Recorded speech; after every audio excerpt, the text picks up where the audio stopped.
Good morning, class ninth. Okay, we are proceeding further. Yeah, we have seen extensively about the food security issues, the government schemes. The one of the important food security component is the buffer stock. हमने आपको बताया था कि एक बहुत ही महत्वपूर्ण जो food security का कंपोनेंट है वो है आपका बफर स्टॉक। बफर स्टॉक का मतलब है कि सरकार अपने गोडाम्स में, फूड कॉरपोरेशन ऑफ इंडिया के गोडाम्स में एक लिमिटेड मात्रा में अनाज रखती है, या एक ऐसी लिमिटेड मात्रा है जो ये बताती है कि हमें इतना फूड होना चाहिए। अवेलेबिलिटी ऑफ द फूड का जो पहला कॉन्सेप्ट है उसको जस्टिफाई करता है। तो ये आपको एक स्टडीज़ दिखाई है 2014 में। ये देखिए, भारत का फूड सिक्योरिटी, ये बफर स्टॉक है, जो येलो लाइन है, यहाँ तक अनाज होना चाहिए, लेकिन आप देख रहे हैं कि अनाज इतना ज़्यादा है। एक बीच में कहीं यहाँ पे 2004 और 2007 के बीच में बकाया हमेशा आपके देश में बफर स्टॉक में अनाज ज़्यादा है। ये क्या दिखाता है? ये कुछ एक प्रॉब्लम्स को दिखाता है। इसको हम देख रहे हैं in 2014 the stock of the wheat and the rice in the FCI was 965.3 million ton which was much more than the minimum buffer norms. 2014 में जो सबसे लास्ट बात किया गया है इस बुक में, हमारे देश में FCI के पास इतना टन अनाज था, 65.3 मिलियन टन, और ये ज़्यादा है जो मिनिमम बफर नॉर्म्स है। वो तो हमें साफ साफ दिख ही रहा है, ये मिनिमम बफर नॉर्म है, इतना ही अनाज होना चाहिए था, इतना ज़्यादा अनाज है। ये क्या है? इतना ज़्यादा अनाज होने के बाद भी हम कह रहे हैं हमारे देश में मैलन्यूट्रिशन हैं, लोग भूखे हैं। क्या इशूज़ है? यानी पहला इशूज़ पे तो हम आ चुके हैं, फूड के मामले में हम सेल्फ सस्टेन हैं, अवेलेबिलिटी ऑफ द फूड है, लेकिन एक्सेसिबिलिटी और अफोर्डेबिलिटी नहीं हो रही है, लोगों तक पहुँच नहीं हो पा रही है, एक्सेस नहीं हो पा रहा। तो ये दिखाता है however these remain consciously higher than the buffer norms. ये बहुत ज़्यादा है जो कि बफर नॉर्म्स है। बफर के बारे में मैंने आपको बताया था कि उतनी फूड जितनी हमारी ज़रूरत है, अगर एक साल में कोई ट्रेजिडी भी आ जाए, फूड फेमाइन आ जाए या क्लाइमेट चेंज के कारण कोई इशू आ जाए, तो हमारे पास अगर फूड ना भी हो तब भी हम इस जो ये बफर स्टॉक है इसकी मदद से अपने सिटीजन्स को हम प्रॉपर फूड दे सकें। The situation improve with the distribution of the food grain and the different schemes launch by the government. सरकार ने अलग अलग स्कीम्स लॉन्च करी, उसमें डिस्ट्रीब्यूट किया गया धीरे से जनरल कंसेंसस। लेकिन एक आम सहमति है, इसको ध्यान से देखिएगा, एक आम सहमति है। मैंने जो कल आपको आर्टिकल भेजा था उसमें भी लगभग यही बात थी, that high level of buffer stock of food grain, जो बहुत बड़ी मात्रा में जो फूड ग्रेन है, इज़ वेरी अनडिज़ायरेबल, उसकी ज़रूरत नहीं है, एंड कैन बी वेस्टफुल, और वो क्या है, वो बड़ा वेस्टफुल हो सकता है, और है ही वो। देखिए क्यों होता है ज़्यादा अनाज होने का नुकसान क्या होता है? The storage of the massive food stocks has been responsible for the high carrying cost. जब आप इतना अनाज रखोगे, उसको गोडाम्स में रखोगे, उसकी पैकेजिंग होगी, लेबर उसको रखेगी, उसको मेंटेनेंस करना पड़ेगा, आपको मिलियंस रुपीज़ आपका खर्चा आता है। तो बफर स्टॉक तक तो होना चाहिए, लेकिन बहुत ज़्यादा बफर स्टॉक, एक तो उसको रखना, दूसरा है वेस्टेज हो जाता है। अनाज तो लंबे समय तक रहेगा नहीं, उसको रोटिंग होगी, सड़ेगा, चूहे मिसयूज करेंगे, deteriorations of the grain quality, और धीरे धीरे अनाज की क्वालिटी ख़राब हो जाएगी।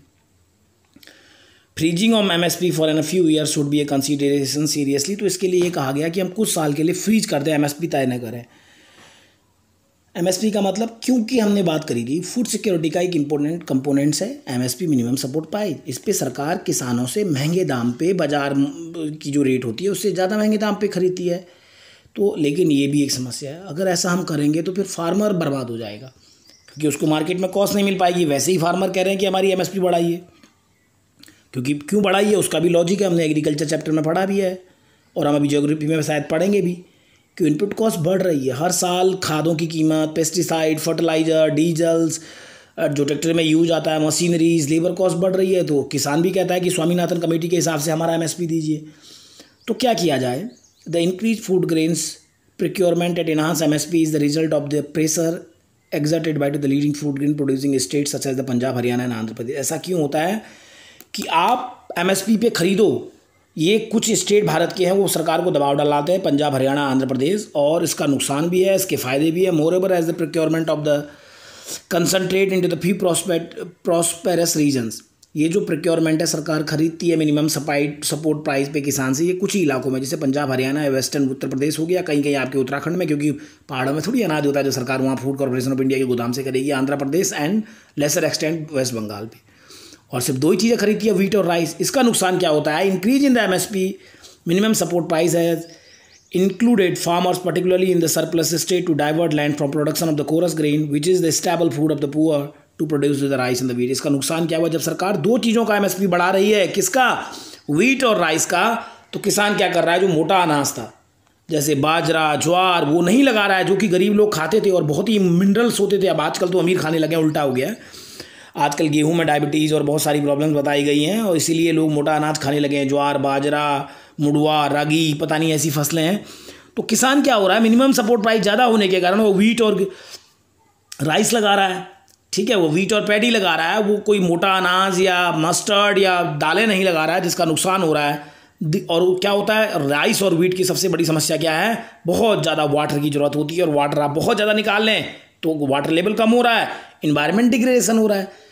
जो मोटा अनाज पहले लेबर वर्क खाता था, आजकल वो लोग खा रहे हैं जिनको डायबिटीज़ या बहुत सारे हेल्थ इश्यूज़ हैं, कॉन्स्टिपेशंस है। और बहुत ज़रूरी है जो कम पानी में हो जाता है, जो हमारी लैंड के लिए सूटेबल्स है, जिसमें इनपुट कॉस्ट बहुत कम लगती है, खर्चे जिसमें कम होते हैं, उसको नहीं लगा रहे हैं किसान। क्यों? क्योंकि एमएसपी ज़्यादा बढ़ रहा है, तो वो गेहूं और वो क्या लगा रहे हैं, वीट और पैडी लगा रहे हैं, इसका नुकसान हो रहा है। मिनिमम सपोर्ट प्राइस के बारे में बता चुके हैं, फिर भी एक बॉक्स आया है, तो चलो पढ़ते चलें। The rising minimum support prices has raise the maintenance cost of the procuring food grains by the government. जब सरकार मिनिमम सपोर्ट प्राइस की कीमत बढ़ाती है तो जो अनाज खरीदा है उसको मेंटेन करने के लिए, उसको रखने के लिए कॉस्ट भी बढ़ती है। राइजिंग ट्रांसपोर्टेशन एंड आपको ट्रांसपोर्ट करना पड़ेगा। आपने नानकमता की मंडी से अनाज खरीदा, वहाँ से कहीं दूसरी जगह गोदाम में डाला या वहीं के गोदाम में डाला, स्टोरेज किया, ट्रांसपोर्ट किया, ये एफसीआई की सारे खर्चे बढ़ रहे हैं। तो इसीलिए कुछ स्पेशलिस्ट कहते हैं कि कुछ साल तक हमें एमएसपी नहीं खरीदना चाहिए, क्योंकि 2-4 स्टेट प्रेशराइज डाल रहे हैं। तो किसान अगर एमएसपी नहीं खरीदेंगे तो फिर किसान शायद दाल लगाने की तरफ आगे बढ़ें, मस्टर्ड ऑयल की तरफ आगे बढ़ें, किसान मोटे को अनाज की तरफ आगे बढ़ें। अब देखो हमें कैसे पता चलती हैं ये चीज़ें बेटा, देखिए एक चीज़ समझने की ज़रूरत है। एक होता है एनेक्डोटल स्टडीज़, एक होती है एम्पिरिकल स्टडीज़। जब हम सोशल साइंस पढ़ते हैं, मैंने पहले ही कहा, सोर्स इंपॉर्टेंट क्लियर है बहुत। एनेक्डोटल स्टडीज़ का मतलब है हमने लोगों से कह लिया, हम ये नहीं मानते। सोशल साइंस में हम मानते हैं एम्पिरिकल स्टडीज़, और एम्पिरिकल स्टडीज़ रिसर्च करने का, लोगों से डेटा इकट्ठा करने का एक ऑर्गेनाइजेशन है NSSO, national sample survey organisation, Bharat सरकार का।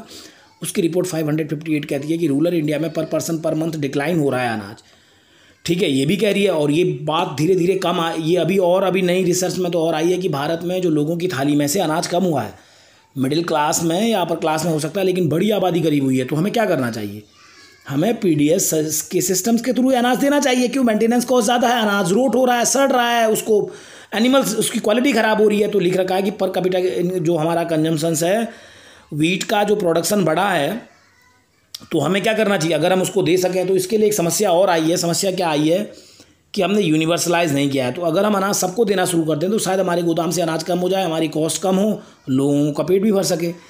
लेकिन ये कह रहा है कि पीडीएस में बहुत सारी समस्याएं भी हैं, जैसे malpractices, diverting the grains in the open market. आपने देखा होगा ऐसे बहुत सारे आरोप लगाते हैं। जो सरकारी सस्ते गली की दुकान है वो ओपन बाज़ार में अनाज बेच देते हैं। उसकी भी एक प्रॉब्लम्स है, क्योंकि स्ट्रक्चर ही ऐसा है। हर जो ओपन जो पब्लिक डिस्ट्रीब्यूशन सिस्टम्स में फेयर राशन शॉप के मालिक होते हैं, उनको इतनी ज़्यादा करप्शन देना पड़ता है अपने अधिकारियों। क्योंकि करप्शन तो आपके डीएनए में है। तो जब वो करप्शन देंगे तो कहाँ से पूरा करेंगे। तो अनाज वो न जिन लोगों को देना होता है उनको न दे के, बल्कि वो क्या कर देते हैं, ओपन मार्केट में बेचते हैं। ये भी उनकी भी मजबूरी है, क्योंकि स्ट्रक्चर ही ऐसा है। Irregular opening of the shops, ऐसा कहा जाता है, दुकानें रेगुलर नहीं खुलती हैं, पुअर क्वालिटी का अनाज होता है, फूड ग्रेन्स सड़ रहा है एफसीआई में। तो ये कुछ समस्याएं ये हमारे ये पूरी की पूरी फूड सिक्योरिटी में आई हैं। ये कह रहा है इसका समस्या क्या है। अर्लियर क्या होता था, चाहे पुअर हो चाहे नॉन पुअर हो, सब लोगों को had a ration card, has a fix quota उनको दिया जाता, fix quota of the item such as the rice, wheat, sugar etcetera. These were sold at the same low prices, और हर परिवार को कम कीमत पे दिया जाता। The 3 type of the card, जो अभी 3 तरह के कार्ड है ना, हमने देखा गुलाबी, वाइट और येलो। ये 3 तरह के कार्ड जो अलग अलग थे, जो आज हम कीमतें अलग अलग देखते हैं, पहले नहीं थी, दिखा है ना हमने। The 3 types of the card and the ranges of the prices that we see today did not exist. A large number of the families could buy food grains from to the ration shop. वो कहीं से भी ration shop से अनाज खरीद सकते थे। तो इस तरह से देखा है, जो अभी ये टारगेटेड पब्लिक डिस्ट्रीब्यूशन सिस्टम है, जो उसके 3 डिफरेंट अलग अलग प्राइजेज हैं। कौन है? Any family above the poverty line, जो APL है, और जो BPL है, बिलो पॉवर्टी लाइन, और एक है आपका पुअरेस्ट ऑफ द पुअर, जिसको अंत्योदय कार्ड दिया जाता है। ये क्या कहता है, the price of the APL family is almost as high as the market price. तो APL वाले को शायद 13 रुपीज़ किलो अगर गेहूँ मिल रहा है, तो बाजार में भी लगभग 4-5 रुपये महंगा मिल जा रहा होगा, 2-3 रुपया। तो इसके लिए क्या होता है कि वो लोग इन राशन शॉप से अनाज नहीं खरीदते हैं, और हमारा राशन नहीं निकल पा रहा, हमारे गोदामों में अनाज सड़ रहा है। तो ये समझने की ज़रूरत है कि आपको ज़्यादा, अभी ये बहुत ही गोल्डन अपॉर्चुनिटीज़ आई है कोरोना क्राइसिस। सरकार ने भी कहा है कि हम 8 करोड़ लोगों को हम राशन कार्ड देंगे जिनके राशन कार्ड नहीं है।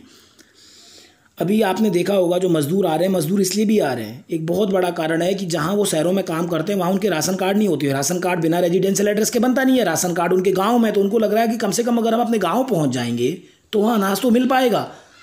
तो अगर क्या माइग्रेंट लेबर्स के लिए, जिन लोगों का एड्रेस नहीं है, जो शहरों में ले रहते हैं, जो इस तरह से घूमते हैं, जिनके अपने घर नहीं हैं, शेल्टर में रहते हैं, क्या उनको इस तरह का राशन कार्ड या राशन दिया जाए?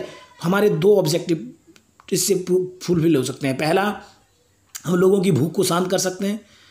जो ह्यूमैनिटेरियन है, जो एथिकल है, जो मानवीय है, जो इंटरनेशनल नॉर्म्स के ऑब्लिगेशन है और स्टेट की रिस्पॉन्सिबिलिटीज़ है। दूसरा कि हमारा जो अनाज सड़ रहा है गोदामों में, जिसकी हाई कॉस्ट है, हम उसको भी यूज़ कर सकते हैं। ठीक है, वो ख़राब ना हो, उसकी पुअर क्वालिटी, जो बफर स्टॉक ज़्यादा है, तो ये गवर्नमेंट के ऊपर है। क्या गवर्नमेंट के पास ऐसी पॉलिसी है? सरकार ने कहा तो हम 8 करोड़ लोगों को देंगे, उनके राशन कार्ड बनाएंगे। लेकिन वो कैसे बनेंगे, कब बनेंगे, ये बहुत मुश्किल है कह पाना। कम से कम जब तक कोरोना संकट हो, मुश्किल ही वो बन पाएंगे, क्योंकि सिस्टम ही आपका गवर्नमेंट सिस्टम ऐसा है। तो हमने अभी तक देखा कि पब्लिक डिस्ट्रीब्यूशन सिस्टम्स की क्रिटिसिज्म भी है। क्या क्रिटिसिज्म अभी तक हमने देखा कि पहला क्रिटिसिज्म, जो सबसे बड़ा क्रिटिसिज्म अभी हमने देखा कि अनाज बहुत ज़्यादा है और उसको हम बांट नहीं पा रहे हैं और मेल प्रैक्टिसेस हो रही हैं, अनाज डाइवर्ट हो रहा है मार्केट पे, और जो ये 3 कार्ड वाला स्ट्रक्चर है उसका भी एक इशूज है। तो इसीलिए गवर्नमेंट को कुछ MSP, मिनिमम सपोर्ट प्राइस पे भी सोचना चाहिए। ये क्योंकि ये गवर्नमेंट की रिस्पॉन्सिबिलिटी है, नागरिक की रिस्पॉन्सिबिलिटी नहीं है। नागरिक नहीं कर सकता ये चीज़ें, सरकार को एक्सपर्ट की मदद से लेके।